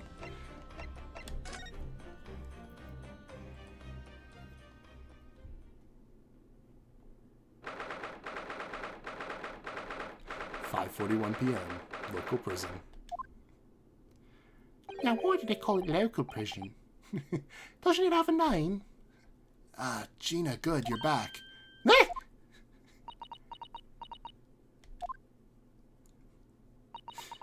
The police must have finished questioning her then. Oh, how was it, Ginny? Was it awful? Didn't bother me. Thank you for the papers you signed before. It meant we were able to investigate at Windy Banks. Oh, right. I need to drink a water. Alright, there we go. Don't you want to know how we got on? We've been ever so busy. Watch the point at Ashkin. Won't change what everyone's saying, that I did it. That's not... Gina, we came to ask for your final decision. What decision? About tomorrow's trial. Will you let me defend you or not? I must submit the paperwork now if you'd like Mr. Naruhodo to represent you. Right, I see.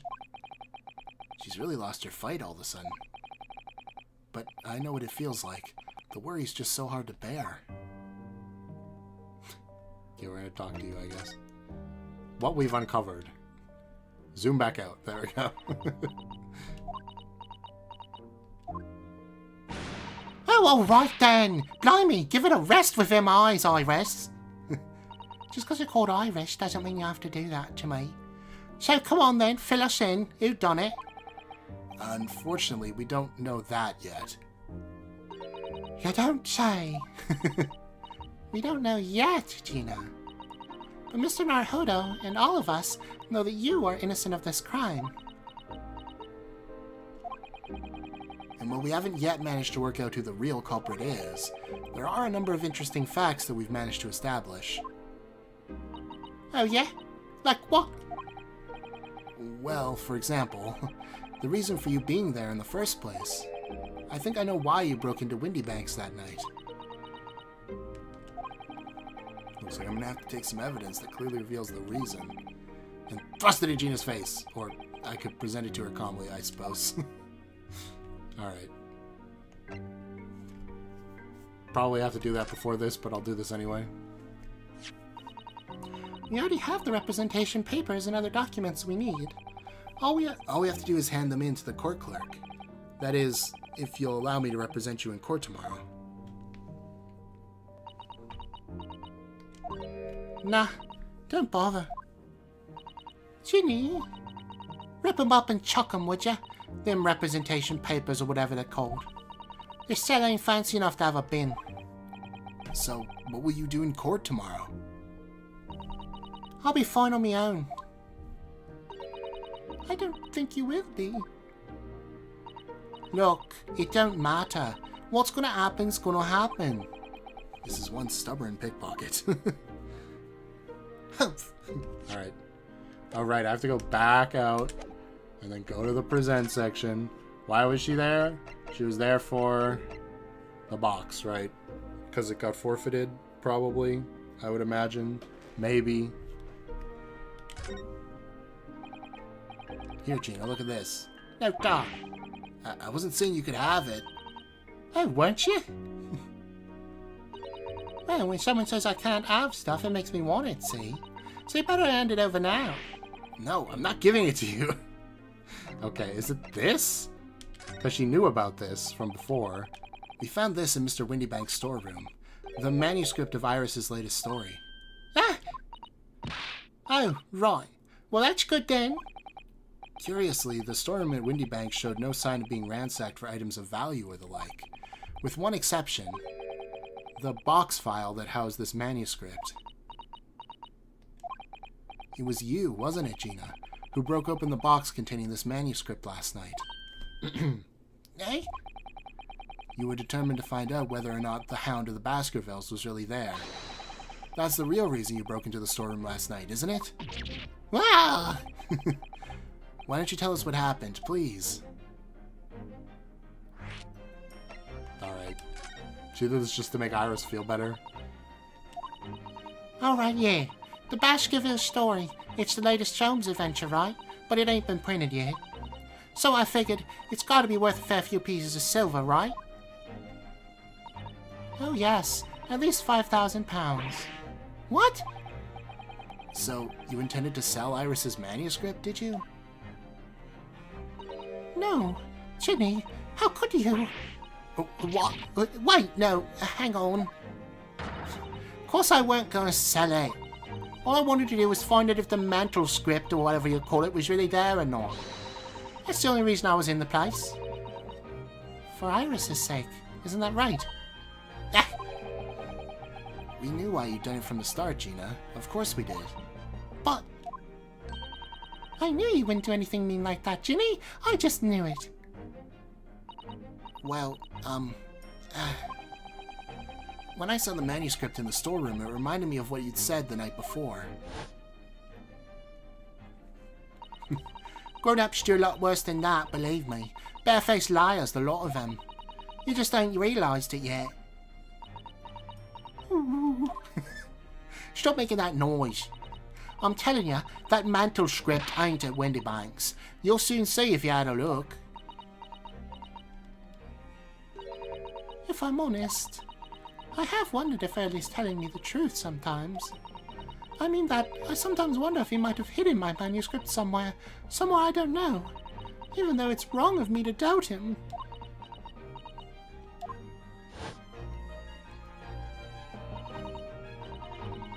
Oh, Ginny, that was so sweet of you. All right. I'll tell you why I did it. Just stop looking at me like that, okay, Iris? Reason for breaking in. Reason for breaking and entering. It weren't because of Iris. That's not why I did it. I just wanted to know the truth, that's all. You wanted to know if Mr. Sholmes was being honest, if he really deposited the manuscript at Windybank's. It's like I told you the night before. I never had a father. But Iris's lot ain't like mine. She's got a dad, only she can't see him. And I reckon that's got to be harder. That's why she writes her stories. They're about her dad, really. That's what it sounded like to me, anyway. Last night when I was listening to what you were saying. Stories about Daddy. Stories about Daddy? You mean they're not the adventures of a great detective? So much as the adventures of a great detective and his trusty partner. Well, that's how I see it, yeah. You're so thoughtful and so kind, Ginny. Yes, and we never thought any differently, did we? Look, give it a rest, will ya? I hate all this chummy nonsense. Didn't you hear? I hate it. I don't trust no one, right? That's how I work. 'Cause if you don't trust no one can let you down. So leave me alone. Go on, scarper. I don't know the meaning of the word. He really doesn't. I hadn't noticed until now, but it's unmistakable. Right there on both sleeves of that overcoat. Blood! Are some very suspicious red stains. What? Why are you looking at me like that? I think it might be worth presenting some of our other findings in that area to Gina now. Alright, keep extending this. I said it was the last thing I was going to do, and it just keeps happening. Alright. blood. Those stains on the sleeves of your new coat, Gina. They're blood, aren't they? Not that I know whose blood yet. What? Blood, Mr. Naruhodo? You don't appear to have any obvious wounds yourself, though. So could it be blood that spattered from Mr. Windybank when he was shot last night? Let's not beat around the bush here. The trusty friend of mine will get results much faster than anything else. What, you're going to shoot me? Take it easy, Iris. Pow! Don't move, Ginny. I'm going to shoot. Oi!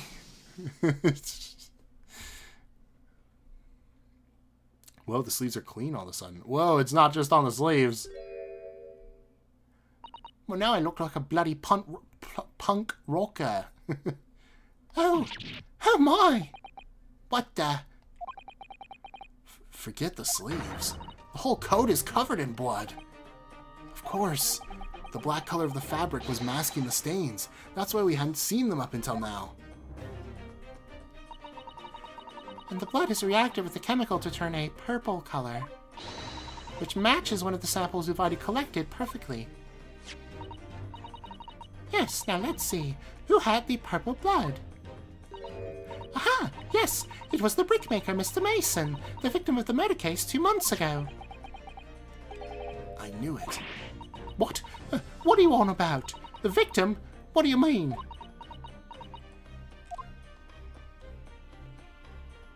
Don't look at me like that. It's a rather uncomfortable situation, Mr. Naruhodo, but I think this makes things quite clear. It means the omnibus case is finally solved.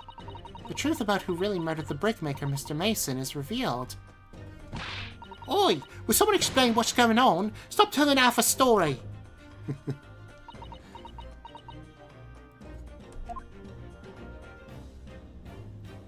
Hi. Am I just supposed to... Okay, never mind. We can see now that the victim's blood is all over Mr. McGilded's overcoat. But in the trial 2 months ago, the defendant said this in his testimony. Wow, you still got that written down. It's me again, I'm back. Now I ask yous, what good-hearted soul wouldn't rush to help a fella bleeding from his stomach? I wasn't about to start worrying about me gloves now, was I? I reached out to give the man a hand. But if you look at this overcoat now, it's clear. These stains couldn't have arisen from McGilded trying to pull the victim to his feet. No, if that was what had really happened, the blood wouldn't have splashed all over the front of the coat. The only explanation for this pattern of blood is that it splattered over McGilded's coat when he stabbed the victim in the stomach. Bad place to stumble, but it's fine. I've tried to run from the truth for long enough, but there's no escaping it now. The true culprit in that case, Mr. Mason's killer, was Magnus McGilded. Well, we all kind of knew that already, didn't we? Mr. Naruhodo. That horrible case is solved at last. And I helped the man walk free from that trial. I used all that twisted testimony and all that sham evidence to prove his innocence. How could I have let that happen? Well, I kind of helped. You know, did you believe him, though? Did you believe Mr. McGilded was innocent? I believed. Or rather, I think I was trying to believe. I wanted to. Because believing in those you represent in court is a defense lawyer's greatest weapon. A weapon? Like your gun. Oh, I understand. A lawyer's weapon. Before we came to Great Britain, a great friend of mine taught me a valuable lesson. He was great, wasn't he? You mean Kazuma-sama? I have no idea what your voice was, but we're just going to go with this. Listen, Ryunosuke. We lawyers are only human. We can't know for sure what is the truth and what is a lie. Which is why we must resort to our primary weapon. An unwavering belief in our clients, That's all we really have. Unwavering belief? Only when we truly believe what our clients tell us can we fight with everything we have for their cause. In any battle, there can be no victory without faith.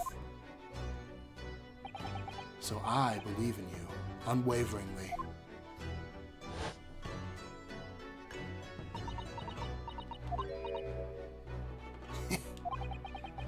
What's funny, Gina? Cool. Sounds like this Empire of Japan you come from. Everyone must be soft. Well, come on. Look at the mess it got you into, believing in that bug trotter. Yes, I inadvertently helped a murderer walk free. Well, at least you've learned your lesson now, eh? Believing in people is never worth it. Something always stabs you in the back in the end. As soon as you let down your guard, you've had it. Take a leaf out of my book. Believe no one. Get hurt by no one. Gina, may I ask you something? What? I'd just like to make absolutely sure. What would you like us to do with these representation papers for tomorrow's trial? How many times do I have to say it? Rip them up and chuck them away. Are you really sure that's what you want? I bet that's what he wants and all now. Mr. I'm a believer boy over there. Don't forget it was me in that trial 2 months ago. I led everyone up the garden path, didn't I? And you're telling me you can believe in me after that? Not likely. Well, Mr. Naruhodo? The lawyer's primary weapon is an unwavering belief in his clients. Ultimately, it comes down to whether or not I feel I can trust Gina after everything that's happened.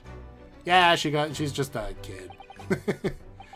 Gina, let me say it again. Please allow me to represent you in tomorrow's trial. Eh? Are you half-baked? Not at all. You've not once admitted to committing the crime, have you? What's more, I believe that you're telling me the truth. Seriously, Mr. Naruhodo. Didn't you hear all of what I said before? I'm a born liar. Fibs just trip off me tongue. I'm a diver, don't forget. I pulled the wool over your eyes 2 months ago and got you in all sorts of trouble. Why would you ever trust me now? I just don't get it. Gina. I do understand why you choose not to put your trust in others. But I assure you, there is more to this life than you yet realize. What do you mean? Well, you're only 17. The world we live in is full of people you would do very well to trust. People who won't ever let you down. Eh? It's true that I'm just a student of law, and I'm certainly lacking in courtroom experience. But I can promise you this. Whatever happens, and until my very last breath, I'm completely on your side.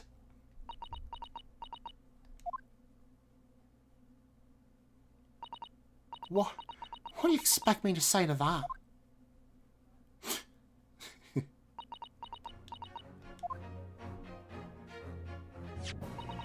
Then it's decided. I'll take these papers now and carry out the necessary preparations for tomorrow's trial. It would be a shame to throw them away now after it's been penned with your name so beautifully. Do what you like. You Eastern law are. I don't know what you are. I don't get you. Only slightly racist this time. Gina's taken herself off to the back of her cell. She'd never admit it, but I hope she's feeling relieved. That turned out alright in the end, I think.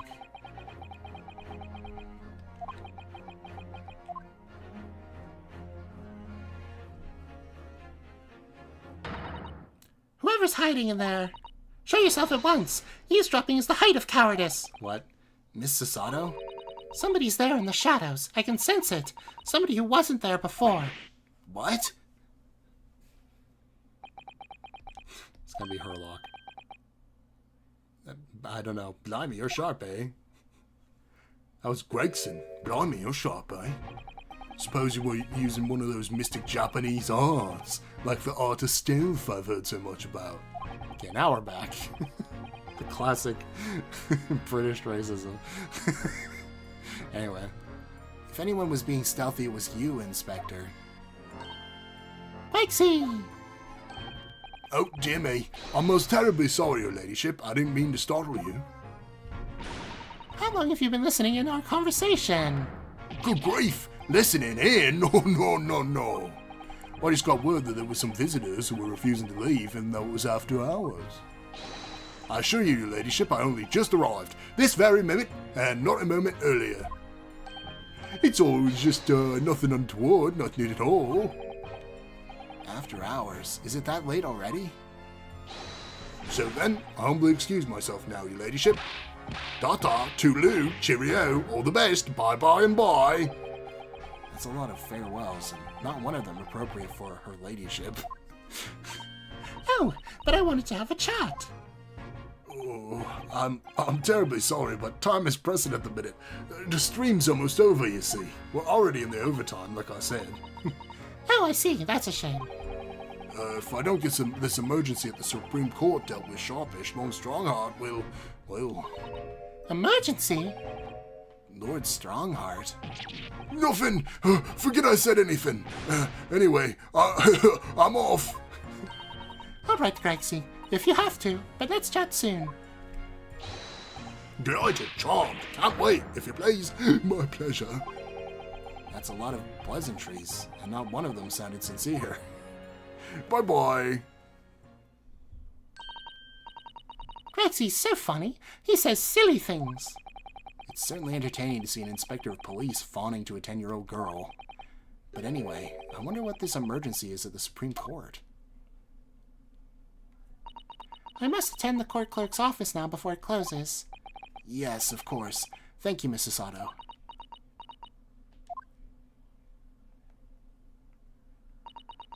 Kindly escort Iris home now, Mr. Naruhodo.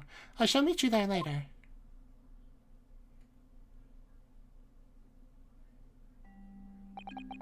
And so our investigation came to an end. Sato-san went to file the necessary papers for my defense of Gina the following day. And then it hit me.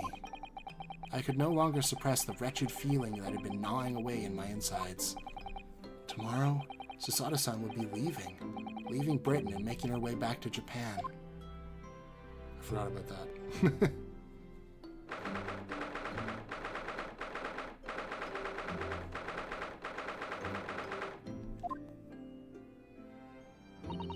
Naruhodo-san, it's been a very trying day, hasn't it?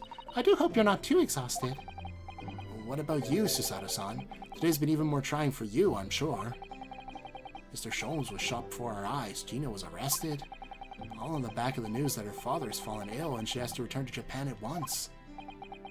I hope your father recovers soon. Thank you for your kind words.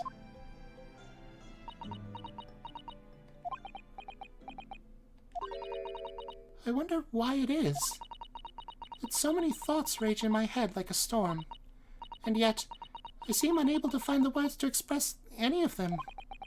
I know exactly what you mean. Anyway, I have one final task to complete as your judicial assistant. Once that is done, I shall make preparations for my departure tomorrow. One final task?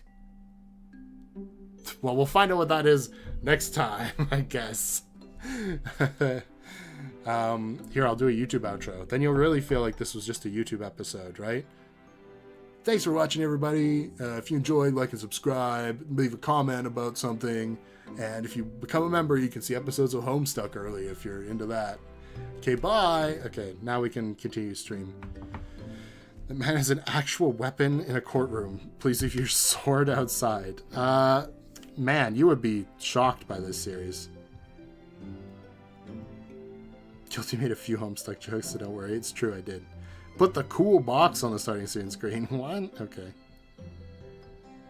Purple is Mason. So true. Use a guide or DM on Discord. No, I got it. I'm just not so great when they don't give you any hint on what to do. But sometimes that's just because I miss something. As soon as you miss one thing, it's like a cascade, you know? hate loud clocks. Yeah, me too. I've actually got a clock in my room that's sitting up on the wall, like an analog clock. And I was like, oh, this will be cool. I can actually use this now. But I couldn't stand the ticking at night. So I had to, like, take the batteries out.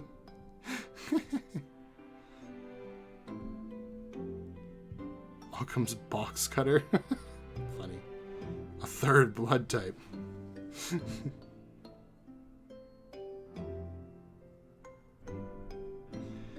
The sick red box. Oh, with the little manuscript in it. Oh, thanks for subscribing, Rachel S. I don't know if that was because of my YouTube outro or before that. Unfortunately, the alerts are broken, but it kind of makes it work because this is supposed to be YouTube-y anyway. Let's go starting soon. How do you guys like this GIF? I kind of had to like reverse engineer this because I wanted to make the background transparent for the Lupin car. You had a Lego minifig alarm clock. What the heck? That sounds awesome. Also, haha, ads. Gotcha. Okay. What should we put on the starting soon screen? Maybe I should have waited until after the ads, or after I said that for the ads, but I don't know. It's fine. Because we already have the sick red box. That's something.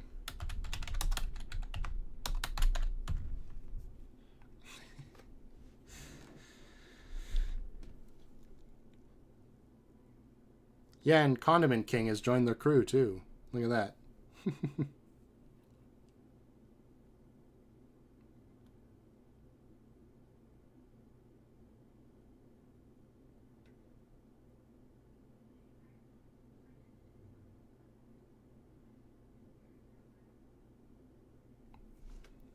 Ad should be over pretty quick, and then maybe more people will suggest stuff for the starting soon.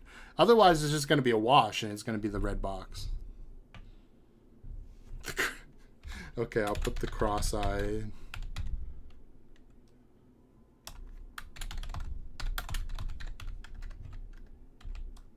Whoa, I did something there. The cat picture? No, we'll do the cross-eyed child. That'll be funny.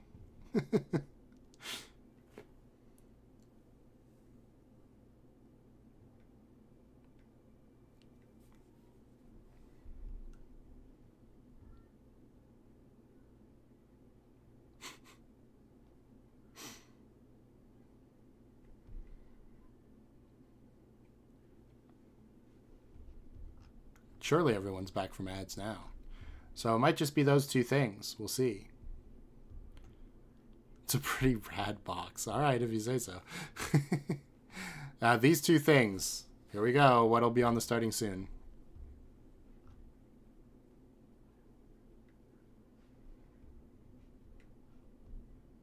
All right. Ooh.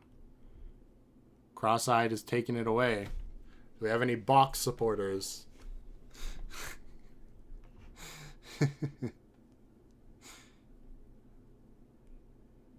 Oh no, we have anti-box supporters.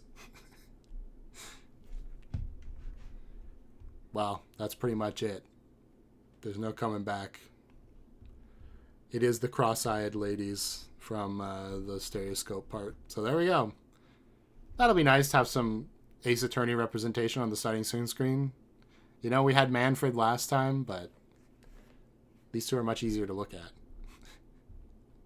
Well, you never know. The box is sure to come back up eventually, so we might have box resurgence. All right, well, thank you guys for watching. I hope you enjoyed. What do we have for the membership stuff coming up? We have the one long-ish Homestuck episode, which is another freaking mini game. And then Undertale Yellow, and Undertale Yellow isn't there for members yet, so don't member for that. And then, what's the other? Oh, right, my predictions for the Chapter 3 of Deltarune. That's what's going up on Friday next week, so that's what you can look forward to. And yeah, we'll probably stream this again. We'll see, unless it gets somehow subverted in the polls again, but I doubt that'll happen. So I'm excited. I've wanted to finish this for a long time. Kind of sucked that I didn't get the chance to, so I'm happy. Okay, I'm going to drink more water, I guess, because Oh, Greg says voice is it's bad for me. there is also the member badges, I guess, if you really love them. All right, bye.